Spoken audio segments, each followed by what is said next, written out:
welcome. And we've got about 50 minutes to hear all the testimony, and we've had conversations just to make sure that the witnesses know that they're on a tight schedule.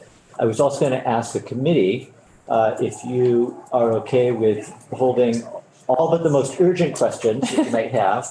And if we get to the end and we've run out of time, we will make time at the end of the day anyway to make sure that I know what all the questions are, and we can get them answered through other after the fact, essentially. So if that works for everybody, we're here until we're here this afternoon. The committee's here after this session until 3:30, I think, maybe a little bit longer depending on how our conversations go. No, you have to keep it open. So, Caroline, do you want to start with you? Sure, I kick us off. Hi, everybody. I'm Caroline Gordon. I'm Rural Vermont's Legislative Director. And I'm just here to open the stage. We'll keep it brief to leave enough room to our long list of presenters who come to share their experience with you today. And what unites us today here is the desire for better programmatic solutions to support and incentivize farm and forestry practice to address the climate challenges of our time. And for rural Vermont, that's really also supporting not just the commercial farmer, but even the homesteader who's trying to become a commercial farmer, or the farmer who's trying to transition or to diversify all of us. Of course, you've heard from Ryan Patch last week that we will not see draft legislation to codify the pilot project focusing on enhancing the conservation stewardship program before 2025. So we're kind of stepping up to the challenge today to say, so what can we do now? And what do we have to do in between to really start educating each other and learning together on how to address this big, complex subject? And so with that, I want to pass it on to Mario Machado. And thank you, Kelly. And I'll just say, again, to save time, I won't go around and introduce ourselves. You've met some of us have met some of you. Setting the stage, we did have the conversation in the committee last week from Ryan Patch, payment for eco services, and that's what we're going to be hearing about. Well, okay, thank you. Members of the House Agricultural Committee, it is an honor to be here today to present some of my work on improving ecosystem services and farm viability in the U.S. Northeast and in Vermont. I'd like to start by thanking you all, as well as Rural Vermont, for inviting me here today. My name is Dr. Mario Ronaldo Machado. I'm currently a postdoctoral researcher at the Gund Institute for Environment at the University of Vermont. My work generally focuses on the social and economic dynamics of payments for ecosystem service programs, also called PES programs, which are programs that provide incentives to farmers and landowners for the production of ecosystem services on their land. Ecosystem services are the many benefits to humans provided by the natural environment, such as clean air, clean water, soil and food production, and biodiversity, among others. Programs to incentivize the production of ecosystem services, like PES programs, can play important roles in supporting agricultural communities and rural landscapes, especially as they confront multiple challenges posed by shifting economic dynamics, including inflation, as well as climate change. Together, these forces undermine the capacity of local farms to remain viable, to adopt more sustainable practices, and to contribute to both the local food system and local economy.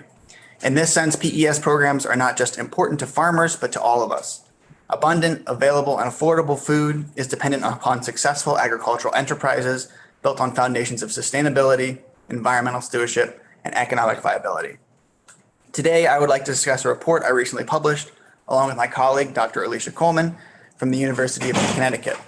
This report, entitled Ecosystem Services in Working Lands Practice and Policy in the U.S. Northeast, summarizes work we completed for the Extension Foundation, reviewing over 1,300 federal, regional, and state programs available to farmers and working land managers across the U.S. Northeast, including Vermont. The point of this extensive research mandate was fourfold. First, we aim to understand how these programs might improve farm profitability and sustainability. Second, we wanted to know how these programs might position agriculture as a primary leader in mitigating climate change.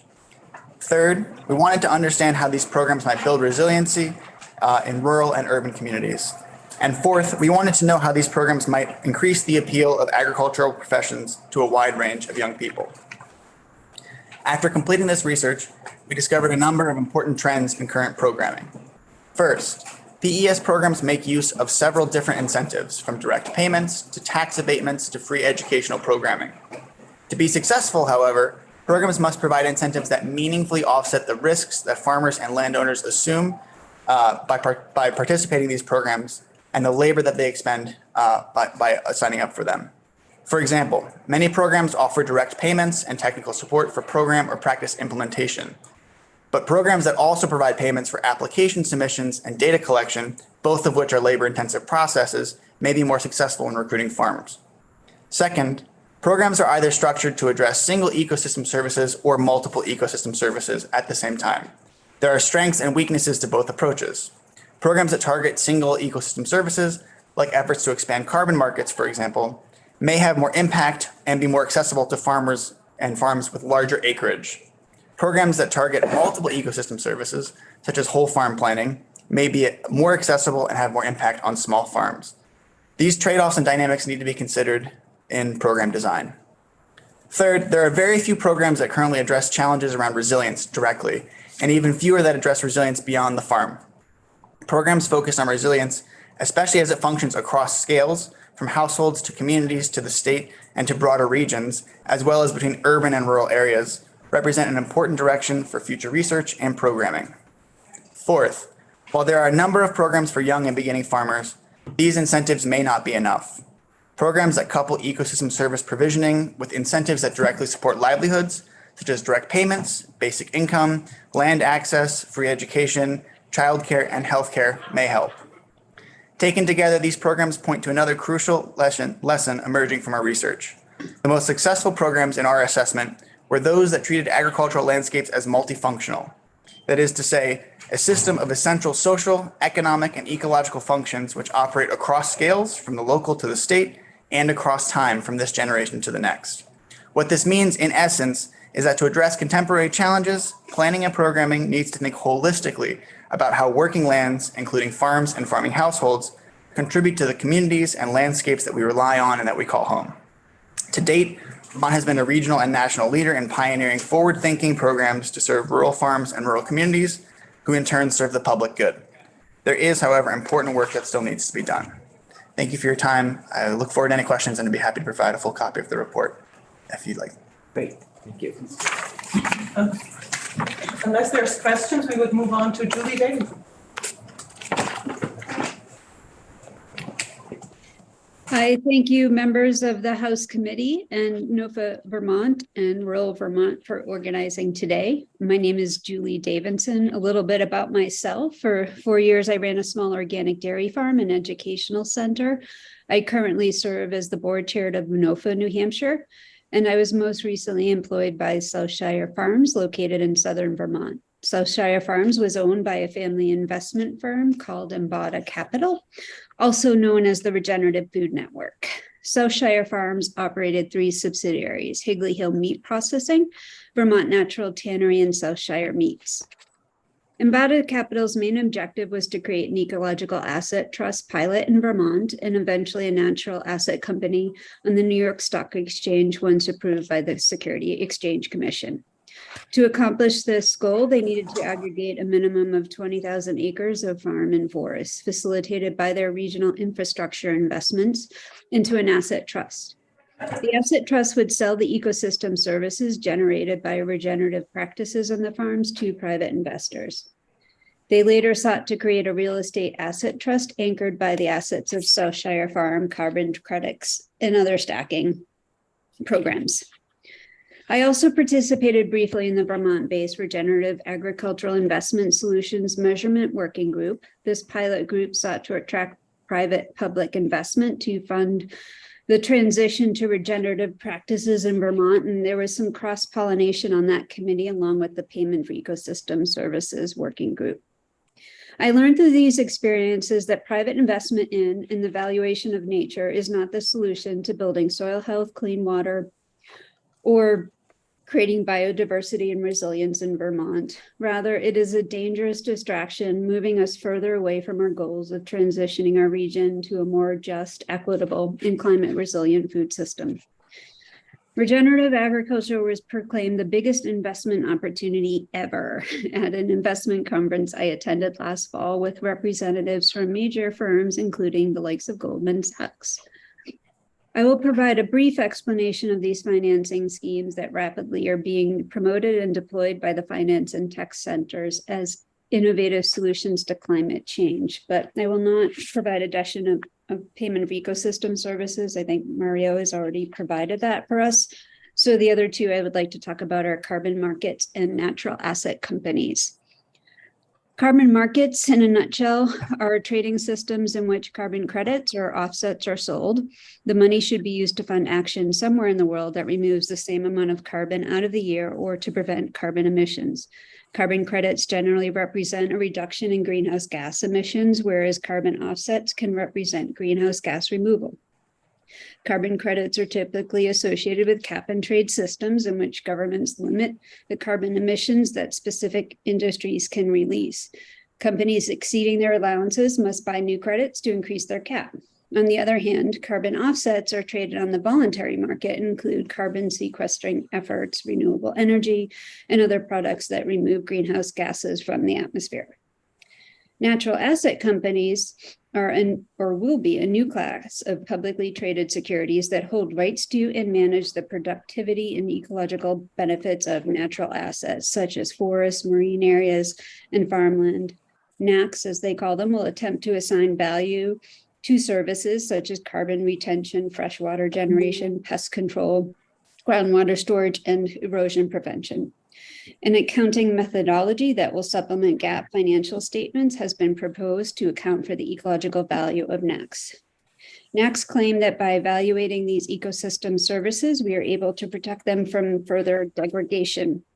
In reality, they are justifying their attempts to create new markets by commodifying nature in pursuit of endless growth. Indigenous peoples had for millennia valued, honored, and respected nature without assigning a monetary value to it. Today's financial systems are built on an endless growth continuum, and PES, NACs, and carbon credits are designed to extract as much wealth as possible from nature. The Task Force on Nature Markets report reveals the emerging sector could be equivalent in size to the world's third largest economy. Nature-based markets, including agriculture, voluntary carbon credits, conservation projects, and nature-based solutions for carbon sequestration could be worth more than $7 trillion a year, making them equivalent to 8.6% of the global gross domestic product. The Task Force on Nature Markets presents nature-based solutions as a greenwashing tool that allows polluters to profit from the financialization of nature while continuing to burn fossil fuels and avoiding accountability for the climate crisis. It is imperative to see through the greenwashed agenda of nature-based solutions and to resist this false solution. Nature-based projects also work as a cash cow for corporations to accumulate even more power and profits. The most mature forms of nature-based solutions with vast amounts of corporate funding are based in commodity markets, particularly timber, agriculture, and water sectors. For this reason, the UN, larger development institutions, corporations, governmental conservation agencies, and NGOs are taking advantage of the lack of boundaries in nature-based solutions. Undressed, it is simply an attempt to profit off the climate crisis and its exploitation of indigenous peoples and smallholding farmers while avoiding regulation and taxation. Some more red flags: there is a lack of transparency and regulation in these markets. It is unclear how pricing works, who assumes liability, and how much profit the buyers, brokers, project developers are earning, especially in comparison to farmers who are the ones providing the actual services. These markets add another level of regulation and complexity for farmers to manage while not significantly changing their bottom line. There are a lot of risk provisions for buyers and traders, shifting liability and risk to the farmer who realizes the least economic benefit of these transactions. There is very little information available on the types of contracts being offered to farmers. As in commodity markets, farmers who have executed contracts are bound by confidentiality clauses, prohibiting them from speaking out or seeking legal action in some cases. There are many farmers on the verge of losing their farms and could fall prey to the new army of sale forces that are being organized to recruit farmers for these projects. There is little protection, awareness, or safeguards to protect farmers from predatory practices and bad contracts. Most evaluations of payments for environmental service programs focus on immediate environmental impacts and do not measure the effects of socioeconomic outcomes or in other land use activities. Some key takeaways: carbon capture cannot be the centerpiece of any serious climate plan. Its track record makes it appear to be a handout to fossil fuel corporations, publicly financing their attempts to keep their harmful products viable. These financial schemes strengthen the feudalistic practices of contracting with farmers, removing their rights to negotiate price, and returns the vast majority of the fruits of their labors to bankers, investors, and corporations. Truthfully, it's what's strangled and killed the dairy industry. Monetization of nature further perpetuates the colonist construct and exploitive power dynamics that has given rise to our current systems. It preys on fear. It's driven by greed, it feeds on compassion, and takes advantage of uncertainty and the vulnerable. These systems are not transformative or innovative. They're really distracting us from putting in place regulations and taxation policy that could then fund a just transition. Finally, I would like to take some time to respond to rural Vermont's framing question for the day. What can be done to improve Vermont's landscape, field and forest, and livelihoods of those that provide care? According to the newly published report by the Croatan Institute called Soil Wealth Areas, supporting regenerative farms and the food, agriculture, and manufacturing businesses that work with them can have a significant impact on addressing the climate crisis. Food on-farm resilience contributes in turn to wider resilience of rural places and regional food systems and value change. If we want to support farmers in their transition to more regenerative, organic, and agroecological practices, we must invest in America's missing middle infrastructure that will support farm viability. Rebuild our local food system, build the capacity of local and diverse food hubs, rebuild on-farm and community infrastructure, and develop local markets. Support farmer-to-farmer peer learning networks to foster shared knowledge and technical support systems. If we want to incentivize change, we need to break up consolidation in agriculture, support farmers' rights to negotiate fair pay price, and eliminate subsidies in the commodities market. And last, we need to focus on real zero, not net zero solutions. If Vermont wants to lead the way in innovative solutions to climate change, let's start by assigning nature rights instead of selling it to Wall Street. Rights of nature encompass a range of legal mechanisms, giving nature a right to have its interests be argued before the law and found in favor of by the courts as though it were a human litigant. It has been adopted in countries globally over the last decade and a half. Principle 1 of the Stockholm Declaration recognized that the link between the health of an environment and that of an individual finds themselves in the degree to which their human rights are fulfilled. In other words, a polluted environment can lead to violated human rights, such as the right to health, to life, or to privacy. There is a campaign underway in Rome to include ecocide in Rome Statute, where it will be adopted by the International Crime Court Assembly and put it on equal footing with the 4 crimes against peace. In closing, I would like to quote the Indigenous Principles for a Just Transition. We must recognize, reject, and resist the greenwashing agendas perpetuated by colonialism, capitalism, and patriarchy. Thank you for your time today, and I look forward to any questions or comments. Thank you, Julie. Yeah, and if you can stay on through the end of the hour, time for questions, that would be great. And I was just going to mention too, maybe you already have, but if anybody has written testimony, please submit it to Alora, and we'll put it on our committee page. So, great. Also, just a time check, we've got less than 30 minutes here, and if there are 6 people, that's 5 minutes per person, just to make sure everybody gets to say something. So. Yeah, thank you for that. So, well, I'll try to stick with 5 minutes, and we go a little bit in a different order, and so I'll move to Kat Buxton. Hi, Kat. Hi there. Good morning or afternoon at this point, and thank you for this opportunity to speak to you about my experience with the Soil Health and Payment for Ecosystem Services Working Group.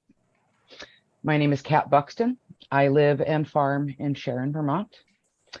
I have co-convened the Vermont Healthy Soils Coalition since 2015. The Vermont Healthy Soils Coalition is a coalition representing grassroots activists and enthusiasts, farmers, foresters, organizations, and businesses that work with and for the land, water, and climate. Our shared vision is to build the social mycelium, to shift the paradigm of how people interface with the land and one another, to a paradigm that promotes community resilience, improves the quality of our food and health, and protects our soil and water from erosion, flooding, and droughts. When in 2019, a coalition of farmer watershed groups initially presented to the legislature their idea of hiring farmers to help Vermont meet its ecosystem repair needs, I was excited to help create conditions for farmer voices to continue leading that process. Vermont Healthy Soils Coalition was honored to be granted a seat on the Payment for Ecosystem Services and Soil Health Working Group, which I split with my colleague Dee Dee Pershouse from the Soil Coalition. I believe, and I think we all believe, that we're smarter together, and so we shared our seats. In addition to that, our primary role in the working group was to continue to uplift farmer voices that represent small-scale diversified agriculture. And as a part of that work, we convened a small farm cohort that met monthly or more for the entire 3-year working group process. So we had double the meetings. The small farm cohort works in collaboration with Rural Vermont and NOFA Vermont, and draws from the shared wisdom of dozens of small farms, service providers, and advocates to inform our process. This group of farmers continues to meet twice monthly to follow our work through to fruition. We want to see changes made that actually benefit farmers and land managers who are doing the work every day to help create conditions for healthy ecosystem function that all of society benefits from. The group, the small farm cohort, convened 2 surveys of farmers throughout the state to discover what people thought payment for ecosystem services were, what it meant, and how and if farmers would like to be involved or compensated if such a program were to be created. We advocated for the legislative working group to conduct a survey of farmers and farmer interviews, and to include and compare the results of our small farm cohort efforts. We also advocated for a transparent and accessible public process with the working group to include opportunities for the public to weigh in on the discussion, and that never happened. While a survey was conducted by the technical team hired by the working group, the results of that survey did not carry the weight that they should have. For example, the acceptable payment rate that farmers expressed in the survey was essentially ignored. In the last months of the working group process, the strong consensus that farmers do not want another program with separate paperwork, monitoring, and reporting was finally heard. 3 members of our small farm cohort presented to the legislative working group, including introducing what we called the CSP Plus program, which was it's the Conservation Stewardship Program of the NRCS with a plus factor. That initial proposal was introduced about a year into the working group process, and it wasn't until the final portion of 2022 that proposal ultimately became the framework that the working group wrote its final report recommendations for. 2 very critical things that I have learned through this process over the past 3 years are that any proposals that will affect farmers must include and indeed be led by farmer voices. These land managers are the ones who know what is possible on the land that they care for. The second thing that I've learned is that while farmers need to be paid for their good work, including the beneficial social and ecological outcomes produced, that should not be done by monetizing nature. Terms like payment for ecosystem services, natural capital, and natural assets, for example, are terms created by the very economic system responsible for the degraded environment that we are passing on to our kids.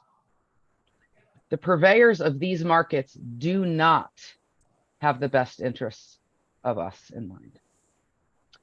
In closing, the final recommendation of enhancing the CSP Plus or CSP program of the NRCS is a very small start.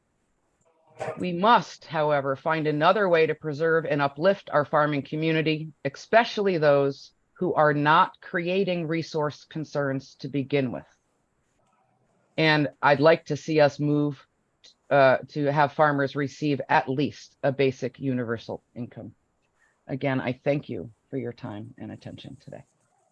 And Thank my you. testimony is already been submitted. Thank you very much.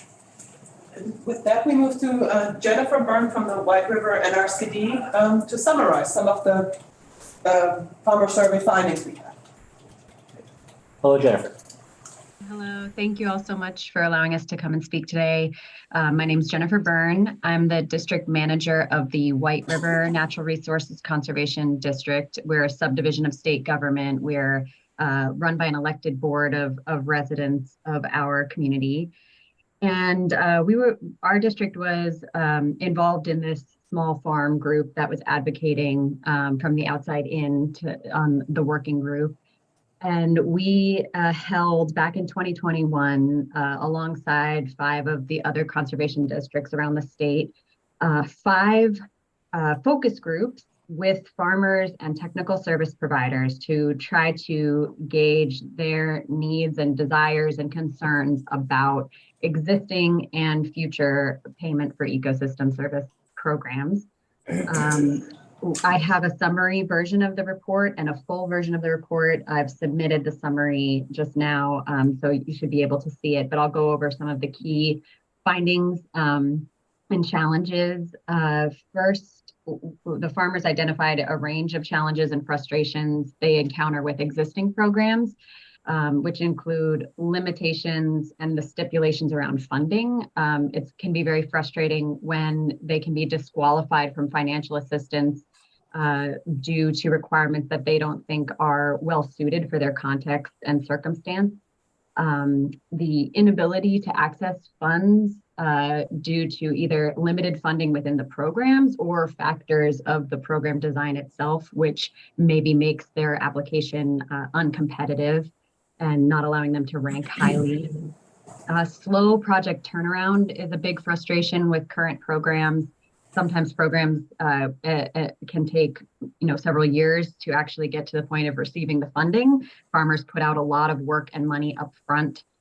Some of the state programs can be quite a bit quicker than the federal programs, but pay a good deal less. So timing is everything with farming, and that's a real frustration that the funding doesn't align with really the farmer's year.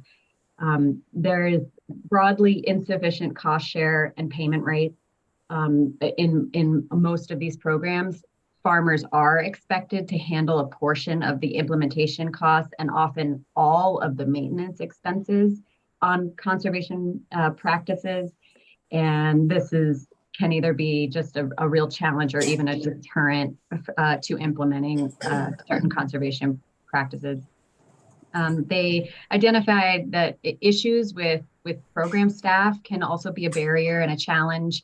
There can be a real shortage of program staff time and even capacity or training. We have a pretty young workforce doing technical assistance across a lot of these programs in Vermont, and so the relationships with program staff and the capacity to provide really valuable expertise and advice to farmers can be lacking and makes program implementation challenging.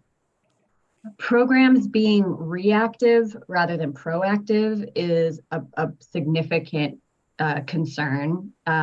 Existing programs are largely reactive, requiring that a problem be visible prior to receiving money, rather than preventing the problem from occurring in the first place. There are some key takeaways for the design of a future PES program that we heard.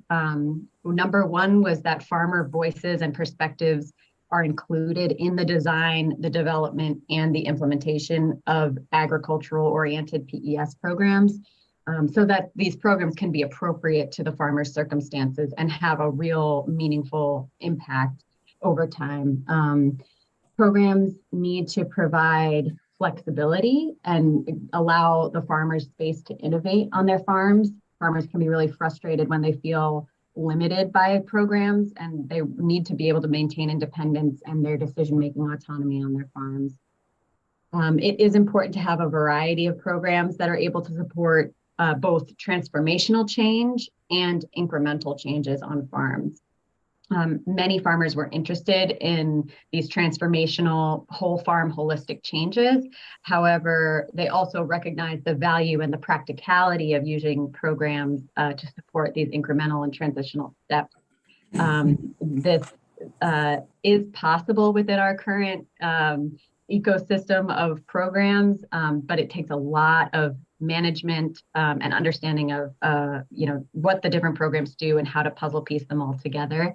That is also an extreme barrier. It's important to have programs that provide support for existing stewards and also promote environmental gains.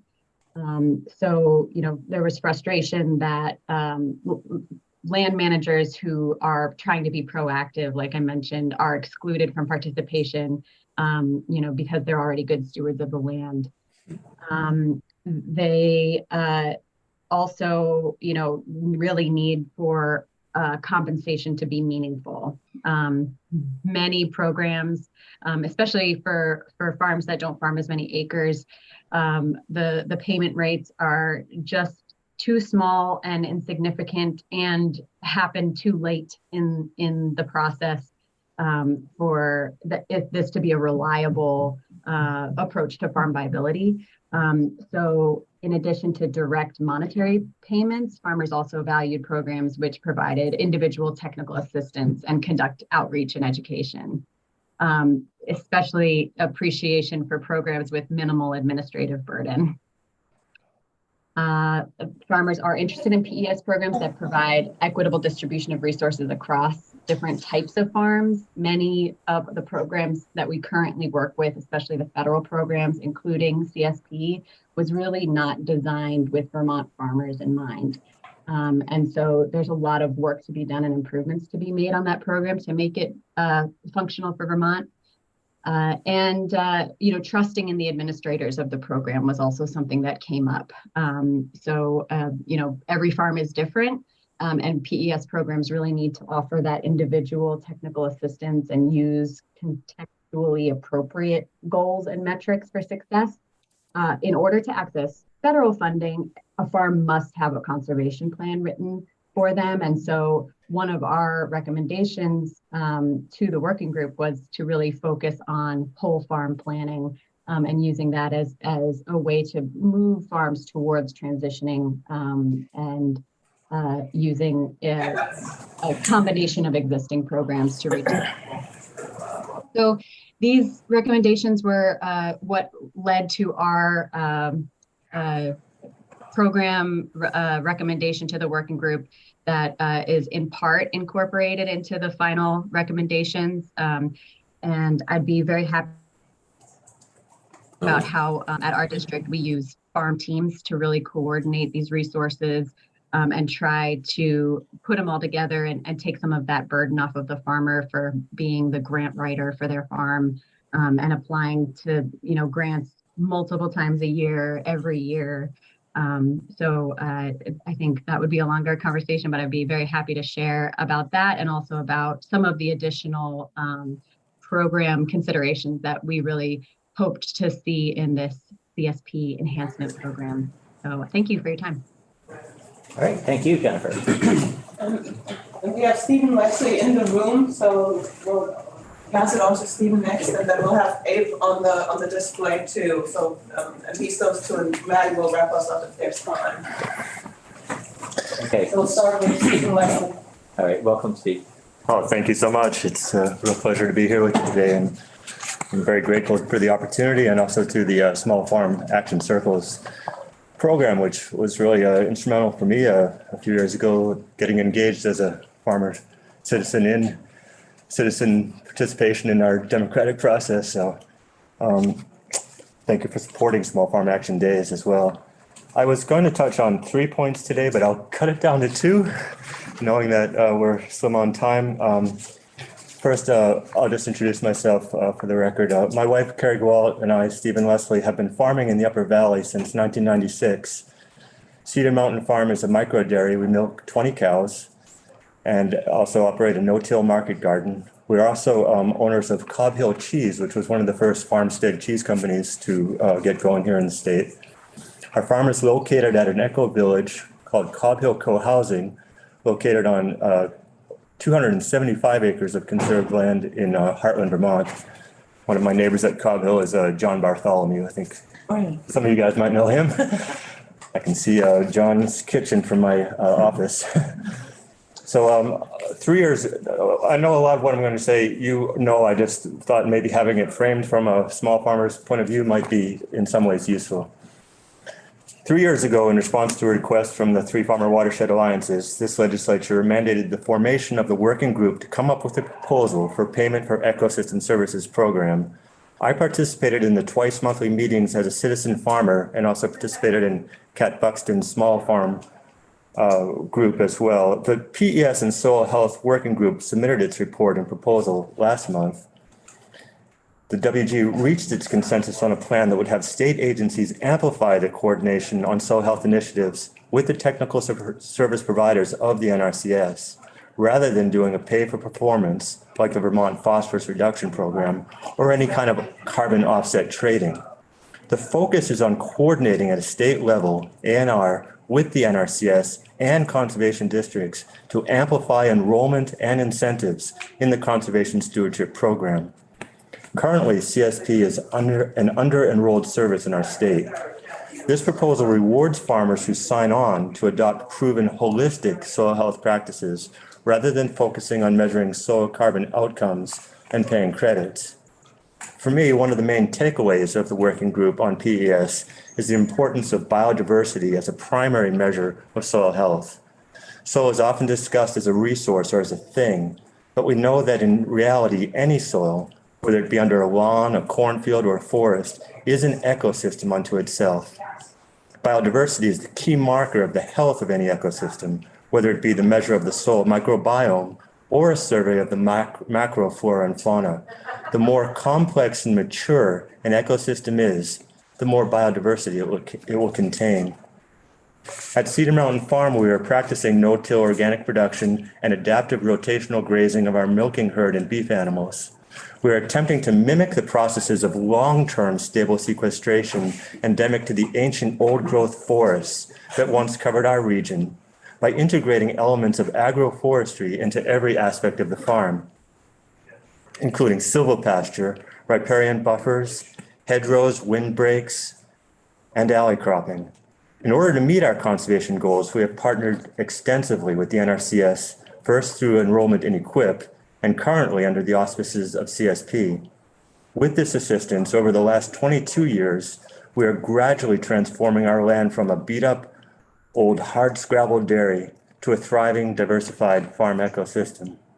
We are very encouraged by the CSP Plus pilot program. We hope that it will serve as an on-ramp for many more Vermont farmers to adopt healthy soil practices that benefit everyone and be more financially viable in the bargain. And then I just wanted to touch briefly on H126, which I think is in many ways related to what we're aiming for here with CSP Plus. Beginning in 2010, and for the first time in over 100 years, Vermont is again losing forests to the tune of 1,150 acres a year. Unchecked development, clear cutting, and fragmentation all threaten the health and connectivity of woodlands. 50% of the carbon stored in a forest is held by the top 1% of the biggest trees. New findings show that young trees are net emitters of carbon until they reach about 20 years. And although it is not as rapid as in young trees, sequestration is greatest from the growth period of 50 years to 150 years and is continuous after that. In terms of the immediate impact in the midst of the climate crisis and loss of biodiversity, the most consequential action we can take in the Northeast is to protect our mature forests. And by that, I don't mean not as working lands. I think ecological, the third tier of that GAP program that calls for protection of working lands, including the kind of ecological forest management being promoted by Tony D'Amato up at UVM and Ethan Tapper, the Chittenden County Forester. This is a really, I think, visionary way of managing our forests for sustainable, locavore wood and timber products while managing our forests for long-term old growth characteristics that really promote biodiversity and health of the forest itself and the landscape function that comes with that. So in the last biennium, the lawmakers passed that far-reaching conservation measure now known as the Biodiversity Bill. The original bill was vetoed by the governor, but is being introduced as H126 in this biennium. This bill is on a par with President Biden's 30 by 30, 50 by 50 executive order, which sets that goal to conserve 30% of all land and water nationwide by 2030 and 50% by 2050. A 30 by 30, 50 by 50 initiative was also adopted this past December 2022 by the international delegates at the COP15 gathering on biodiversity held in Montreal. As you know, Vermont has 24% of its land protected under the 3 tiers of conservation. We can easily meet the 30 by 30 goal by permanently protecting all forests on public land, including state and national forests, which comprise about 10% of all Vermont woodlands. Thank you so much for your time here today. Thank you. I think by the way, that bill is not going to be in our committee. I would highly encourage you, though, to talk to the Committee of Jurisdiction. I think it's in the Environment and Energy Committee. So they would definitely like to hear from you. Thank you. And then we've got just about 5 minutes. So, I want to bring it to a comment. Yeah, we can bring it to Eben. Right.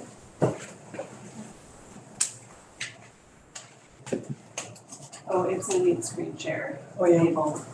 I'll need screen share. Thank you.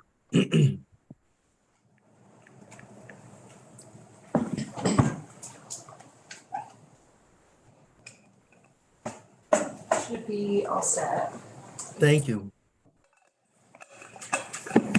I am going to say a lot of words fast. Okay.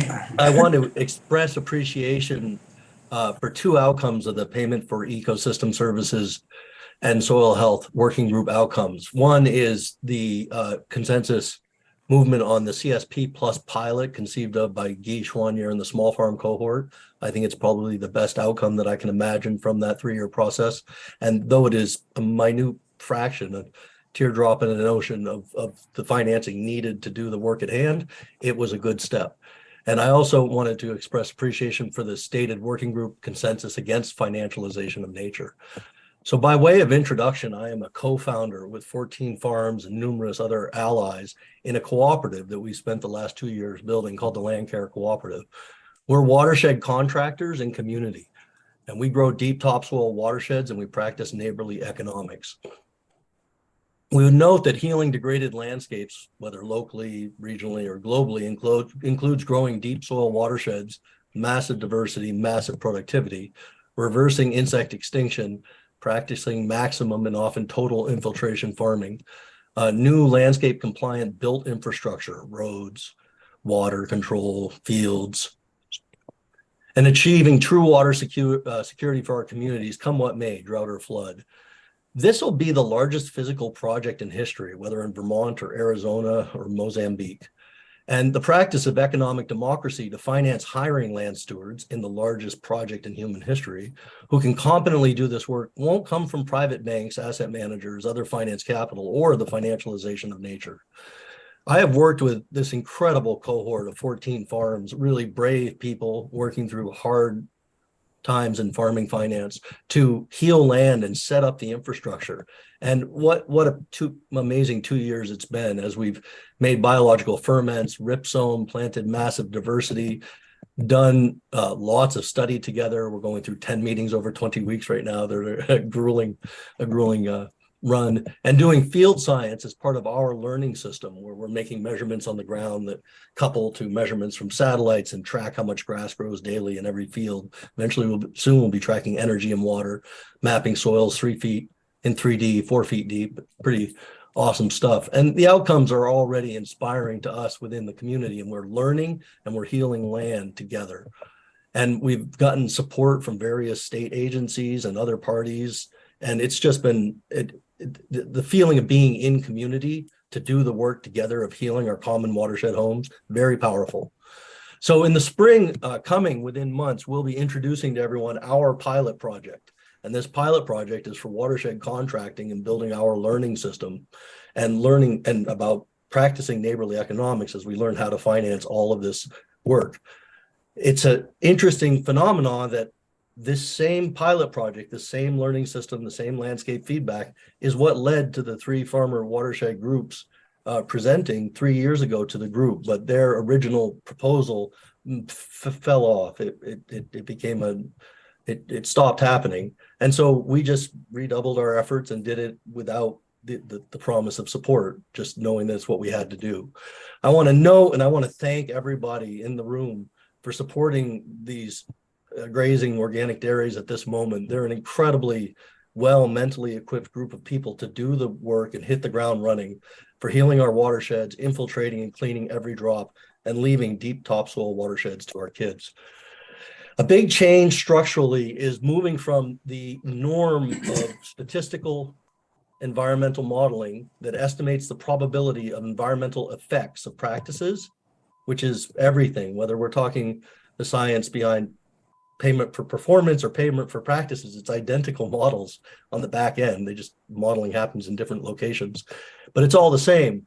What we're talking about is landscape feedback in a farmer and community learning system for effectively healing land, where our observations, judgments, and management records on the land daily, hourly, are combined with near surface environmental measurements, satellite remote sensing. We put them together in measurement synthesis, and we're fed back what's happening with all the energy, the water, the biomass, carbon, nutrients, and biodiversity.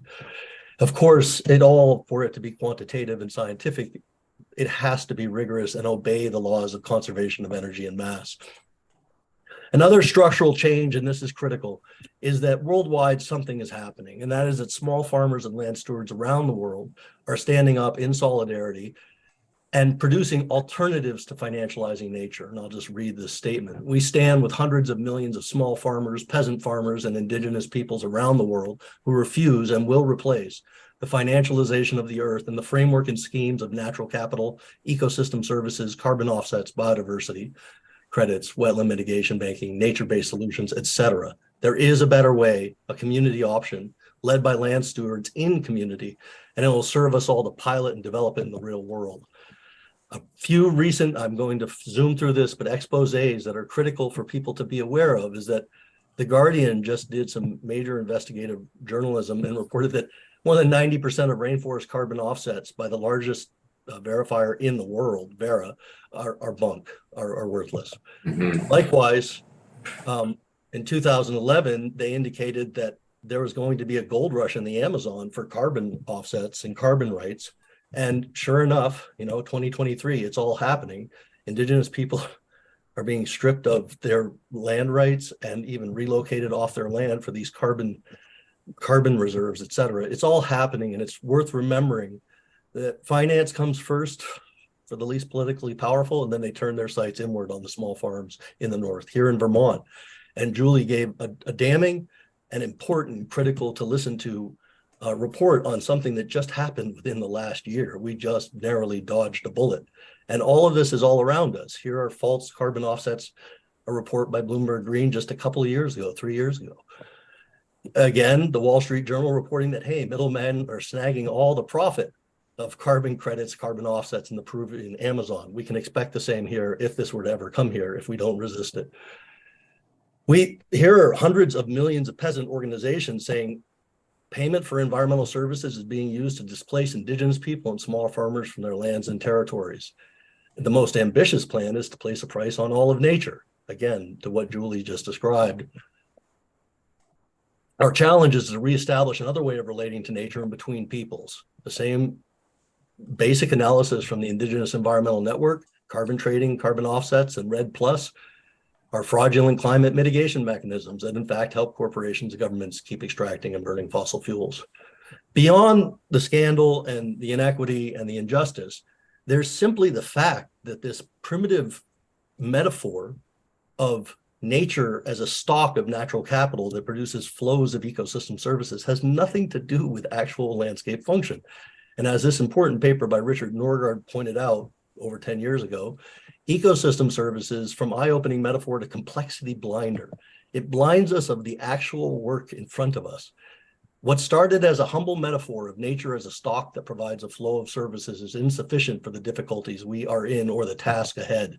Indeed, combined with the mistaken presumption that we can analyze a global problem within a partial equilibrium economic framework and reach a new economy project by project without major institutional change, the simplicity of the stock flow framework blinds us to the complexity of the human predicament. Ecosystem services is an inadequate, inappropriate, and misleading way to approach the enormous job of healing the land, Mother Earth, that sustains us all.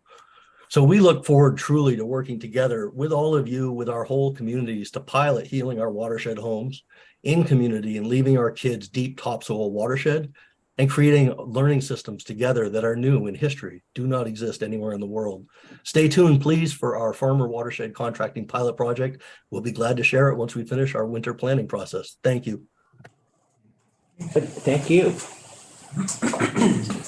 So I'm afraid we're out of time. What I'm going to ask the committee to do, if you've got questions, is hold them, write them down so that you don't forget them anyway. We'll see where we are at the end of the day and if we can collect those questions. And otherwise, I might have them submitted, have you write them, have them go into Laura. And maybe just Yeah.